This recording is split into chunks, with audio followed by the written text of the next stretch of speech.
muke dauka mu ba bayan Allah suke mana addu'a yasa muke kara haske kamar kusan safe na rantse da Allah suna Niger irin wannan koda da baba Buhari na ce to bara mu masa tsaron ku aka yi goda ni a babur aka sauke na a boda nan ta migatari a dare na kara sani higo da haka duk wanda ya mallaki dafa innan Allah ka sa ya dace me da tattara ka zube min yauran haka wanda ya karbe ta Allah ka biya mar bukata da Allah ka sa ta ga dan yatsa maciji kunama ma ya san muke tara firgita makaru tafiyar dare ko tafiyar rana hawa mota ko babur hawa keke baro amalanke ya gasa ko cikin hinkafa ruwa Allah zai tsare ka yawan ciwon kai jiri da Allah amosalin da ke ka je ka bada wannan dafa'in albarkan mai Qur'ani da kai godiya ga Allah to yara ku ce miciji baki kato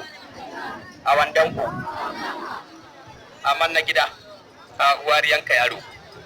na jikina kuma don ubanwa ka ji yaro kai wai na jikinka Allah ya sake ba ni layan nan bara dan burge kan wuce sai wata rana kuma in na dawo bara ka tabbatar da ƙarya ake wuri ya ruwa na kogi an gade ana zugar ruwa ƙasa take zobewa na rantse da Allah duk duniya ba abin da ya fi karfin ikon Allah sai yalla mutumina kai da Allah ku ban wani ya ka gane na to na daya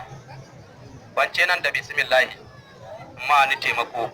ya kakkanan gurin daga nan kawai baya za kai